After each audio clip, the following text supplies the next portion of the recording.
Welcome to all of you on this channel Awake Soul. आज की reading एक specific reading है जो कि रिलेशनशिप पे बेस्ड है। In this reading we are going to see कि आपके जो भी रिलेशनशिप्स है वो अच्छे हैं या बुरे हैं, उसके पीछे का कारण क्या है। इट मीन्स कि रिलेशनशिप में अगर आप कुछ इश्यूज फेस कर रहे हो तो what's the reason for that, and at the same time if your relationships are good with others, what are the causes for that also.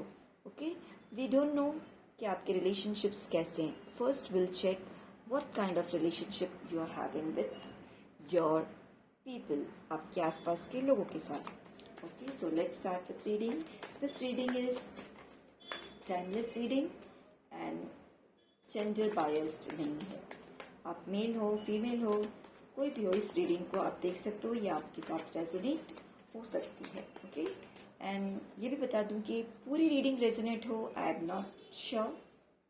उसके लिए आपको पूरी रीडिंग देखनी पड़ेगी एंड तक. और अगर इसमें जो भी कार्ड्स आ रहे हैं और जो भी रेवलेशन हो रहा है वो आपकी लाइफस्टाइल के साथ मैच हो रहा है तो डेफिनेटली ये आपके साथ रेजोनेट हो रही है. अदरवाइज आप इसको एक एंटरटेनमेंट की तरह देख सकते हो. Let's start with reading. First, what kind of relationship you are having? मेरे जो भी व्यूअर्स इस रीडिंग को देख रहे हैं उनकी रिलेशनशिप को लेके क्या सिचुएशन चल रही है.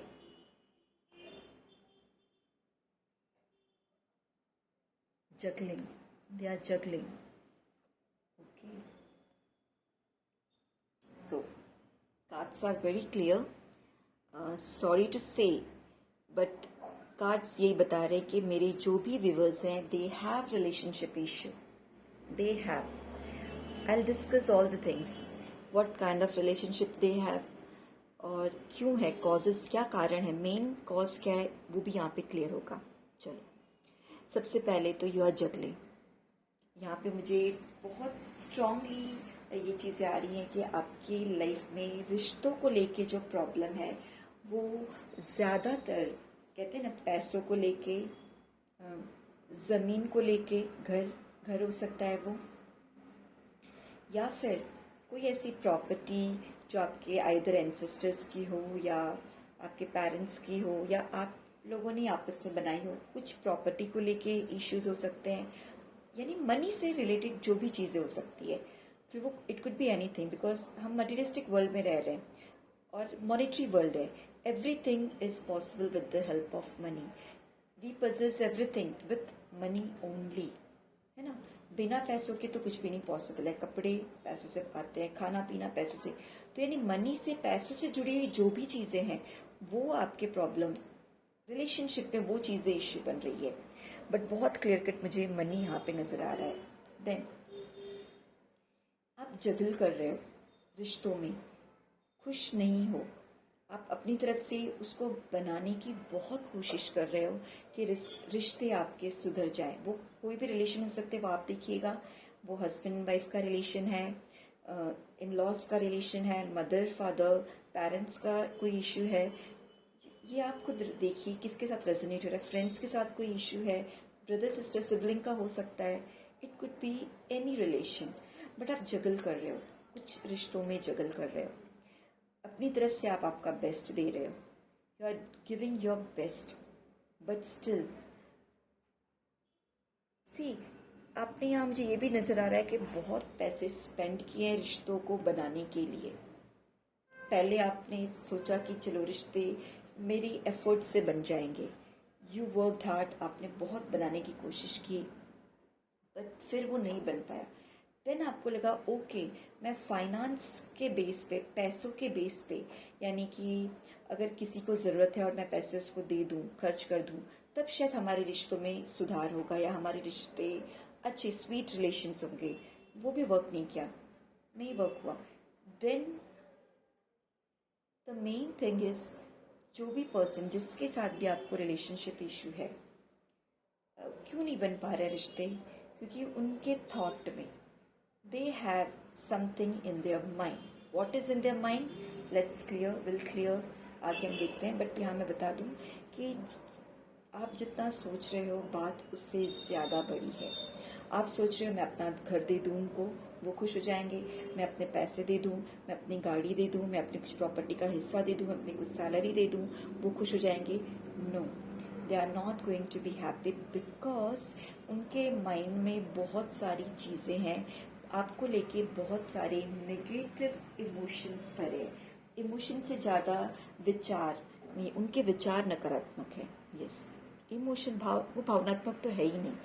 ये वैसे पर्सन्स हैं जो आपके अगेंस्ट में खड़े हैं, विचारों से चलते हैं, उनके थॉट्स में मतलब नकारात्मकता ज़्यादा है। अगर वो अच्छी भी चीज़ देख रहे हैं तो उसमें वो बुराई पहले देखेंगे। कोई भी चीज़ देखेंगे तो उसमें अच्छाई उनको नहीं दिखती है, उनको बुराई देखेंगे। आपके पास बहुत कुछ है पर उसमें वो कह देंगे अरे ये तो कुछ भी नहीं है। यानी किसी न किसी तरह वो आपको यहाँ ये भी नज़र आ रहा है कि आपको वीक समझते हैं, जबकि आप हो स्ट्रांग। और वो आपको वीक समझते हैं, इसीलिए वो अपने टेंट्रम्स आप पे थ्रो कर रहे हैं। और आप वीक एक्चुअल में नहीं हो। वीक कहाँ पड़ते हो आप? मुझे तो यही नज़र आ रहा है कि आप लेट्स क्लियर कार्ड से क्लियर करते हैं, इमोशनली वीक पड़ रहे हो। मुझे तो ऐसा ही नज़र आ रहा है कि वो चालाक इंसान है और आप एक इमोशनल पर्सन हो। बट इमोशनल पर्सन को लोग क्या बना देते हैं? Emotional fool. So don't be emotional fool. Don't be emotional fool. Okay. Yes. So यहाँ पे कार्ड्स निकल के आए हैं कि द पर्सन वो अपने आप को आपसे ज़्यादा चालाक समझते हैं। 3 ऑफ पेंटिकल्स उसके एग्जैक्ट नीचे आया है। उनको लगता है कि they are more knowledgeable, they are smart. अब ये जो भी पर्सन होंगे, ये 2 कैटेगरी मुझे दिख रही है। या तो वो आपसे काफ़ी छोटे हैं या तो वो आपसे बड़े हैं। यानी either they would be in between 20 to 30 years, ये एज के होंगे, या फिर वो 50 अबव एज के होंगे। जो पर्सन आपके अगेंस्ट में है, see what they have done to you. 10 of swords. बहुत ज़्यादा मुझे लगता है कि वो आपको पता नहीं होगा बट आपके पीछे पड़े हुए हैं, बहुत ज़्यादा। गॉसिपिंग, कहते हैं ना, अपना टैलेंट दिखा के, यानी वो बातों से अपने आप को बहुत ज़्यादा ऐसा दिखाना कि हम 30 मार खा हैं। सामने वाला पैसे कमा रहा है, ओके होगा, कमा रहा है, but he is not that much intelligent. वो अपने आप को लॉजिकल माइंड में, लॉजिकल चीज़ों में वो अपने आप को बहुत सुपीरियर दिखाते हैं। Queen of cups, this card is showing you work, आपने बहुत कोशिश की है, बहुत। मुझे लग रहा है कि आप रिलेशनशिप को बनाने की आपकी दिली ख्वाहिश थी कि आपके रिलेशनशिप बहुत अच्छे से स्मूथली जाए, एक हैप्पी लाइफ हो। या आपकी, मुझे एक सबसे बड़ा आपका ड्रीम यही नज़र आ रहा है कि एक समय यही आपका ड्रीम रहा होगा या अभी भी है कि ये जो रिश्ते हैं वो सुधर जाए, आपके मन मुताबिक हो जाए या सब खुश रहे, लाइक दैट, है ना। But it's not happening because they don't want to see you कि आप ग्रो हो रहे हो, आप आगे बढ़ रहे हो। सी, आपकी लाइफ में ग्रोथ मुझे दिख रहा है, अभी है या इन कमिंग फ्यूचर आने वाला है। ज़्यादातर मुझे लग रहा है कि यू हैव इनफ रिसोर्सेस। अगर हम फाइनेंस की बात करें, आपके पास सब कुछ बहुत अच्छा है। And this is the thing कि वो उन्हें पसंद नहीं है, तो कैसे आपको डिग्रेड करें। लॉजिकल माइंड में वो अपने आप को बहुत ज़्यादा इंटेलिजेंट दिखाना चाहते हैं कि हम बहुत ही ज़्यादा बुद्धिमान हैं, हम किसी को भी घुमा सकते हैं, किसी के भी माइंड को ब्रेन वॉश कर सकते हैं। And this thing affects you a lot, बहुत आपको अफेक्ट कर रही है। बट ये एक सजेशन भी है कि आप प्लीज़ थोड़ा सा सब्र रखिए, और ऐसे लोगों पे पहले तो अवेयर हो जाइए, जानिए कौन है वो लोग, बिकॉज ये जानना बहुत ज़रूरी है। क्योंकि जब तक हम अपनी कौन हमारे अगेंस्ट खड़ा है उनको नहीं जानेंगे, चीज़ें आगे सोल्यूशन मिलने वाला नहीं है। Something is happening in your life which is not good at all. Because of this card I am worried about you. सिर्फ ये कार्ड है जो बहुत ज़्यादा मुझे, क्योंकि रिलेशनशिप इशू हर किसी के इंसान में, हर किसी इंसान के साथ होता है। That's not big issue. You are juggling, it's okay, everyone is juggling relationship में। कोई सास बहू में, कोई हस्बैंड वाइफ में, कोई भाई बहन में, मदर फादर के साथ, it happens. But this situation, it's something more than that. ये बहुत पीछे से वार करना, पीछे से वार करने वाले को हम जल्दी पहचान नहीं पाते। One good thing is there कि this is the end of your story. Now they can not harm you more than this. अब तक उन्होंने जितना भी आपको रिलेशनशिप के वुंड्स दिए हैं, this is the last stage. इससे ज़्यादा दे कांट डू। कितनी भी प्लानिंग कर ले, वो अब आगे कुछ नहीं कर सकते। ये चीज़ आपके लिए एक बहुत पॉजिटिव साइन है कि बस the end, they can't do anything more than that. Y?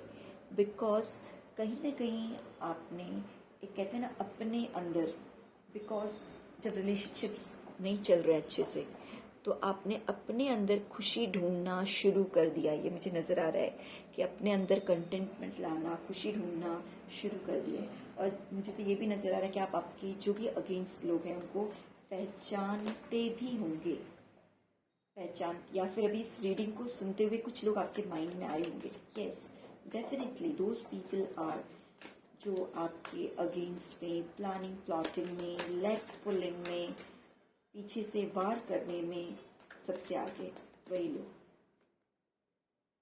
Don't worry, universe is going to give you, रास्ता आपको यूनिवर्स देने वाले हैं। आपके रास्ते में कोई नहीं आ सकता आपको आगे बढ़ने से। Strength, very good. इसी कार्ड का मुझे, कहते ना, इंतजार था, आ गया स्ट्रेंथ। बीच में मैं बोलते बोलते रुक गई थी कि ये लास्ट है, इससे ज़्यादा वो नहीं कर सकते। बिकॉज कहीं ना कहीं आपने अपने आप में खुशियाँ ढूंढना शुरू कर दी है, आप कंटेंट हो गए हो, और कुछ हद तक आप उन लोगों को पहचान भी गए हो कि हुआ दोज पीपल जो आपको नीचे खींच रहे हैं। एंड यहाँ पे यूनिवर्स की तरफ से आपको एक, कहते ना, इमोशनल तौर पे भगवान ऐसे कुछ चीज़ें, ऐसी आपकी भावनात्मक जो प्रवृत्ति है उसको इस तरह से बदलाव, क्योंकि आपने अपने अंदर कंटेंट होना शुरू कर दिया है।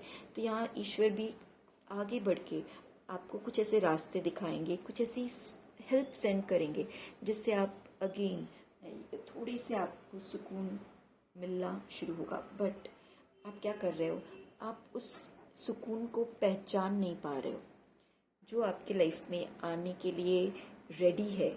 यूनिवर्स भेज चुके हैं, यूनिवर्स ने आपके पास हेल्प भेज दिया है, बट वो रिसीव करने के मोड में आप मुझे नहीं दिख रहे हो। सो थोड़ा सा अपने आप को ओपन अप कीजिए।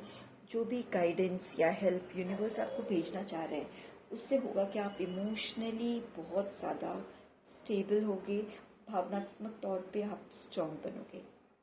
एंड जैसे ही आपका इमोशंस एक बैलेंस में आएगा, आप देखोगे victory, victory like situation. Then these people कितनी भी प्लानिंग कर ले, प्लॉटिंग कर ले, ये कुछ नहीं बिगाड़ पाएंगे। मैंने कहा ना, ये लास्ट है। अब तक जो भी उन्होंने आपके साथ किया है वो उनका लास्ट चाल था, उसके आगे वो कुछ नहीं चल सकते। बट आपको अवेयर होना है, अपनी खुशी, अपने इमोशंस में बैलेंस्ड रहना है। देन स्लोली स्लोली विक्ट्री, और सबसे मेन गाइडेंस स्ट्रेंथ। ये सब आएगा कैसे? सी, आपको स्ट्रेंथ लाना है अपने अंदर। स्ट्रेंथ कैसे आएगा? रिश्ते नहीं बन रहे, बहुतों के रिश्ते अच्छे नहीं होते, आप उस चीज़ को एक्सेप्ट करके आगे बढ़िए। There are so many things in the life to do. अपनी ग्रोथ कर सकते हो, अपनी पर्सनालिटी पे ध्यान दे सकते हो, अपनी लर्निंग्स पे ध्यान दे सकते हो. Prayers, this card also shows do prayer, start doing prayer. क्योंकि आप जैसे प्रेयर करोगे उसके गुड रिजल्ट आपके चारों तरफ आपको देखने को मिलेगा. There are so many things. ऐसे लोगों पे ध्यान देने की बजाय जान जाओ कि बट भाई ये लोग इस तरह से कर रहे हैं, देन जस्ट शट डाउन. उनकी तरफ के रास्ते आप बंद कर दो, या फिर ऐसे को उनसे मुंह मोड़ लो. एक साथ रह रहे हो, कोई बात नहीं. साथ में रहते हुए इसमें से विरक्त रहना, दिस इज द आर्ट. कि लोगों के साथ घिरे रहो बट स्टिल आप उन लोगों से अपने आप अलग आइडेंटिटी बना सको. स्ट्रेंथ जैसे ही आप अपने अंदर डेवलप करोगे, you will see magic is going to happen. Wow, this card 2 of wands. मुझे यहाँ बहुत ज़्यादा एक चांसेस नज़र आ रहा है कि इन फ्यूचर आप आपका खुद का एक बहुत सुंदर घर बनाने वाले हो, या आप एक अपनी टेरिटरी में रहने वाले हो जहाँ इस तरह के लोग आपको डिस्टर्ब बिल्कुल नहीं करेंगे. सो रीडिंग यहाँ पे मैं एंड करती हूँ. अगर रेजोनेट करे, लाइक शेयर सब्सक्राइब ज़रूर से कीजिए, और जो चीज़ें रेजोनेट हो रही है प्लीज़ मुझे कमेंट करके बताइए. क्लेम कीजिए इस एनर्जी को.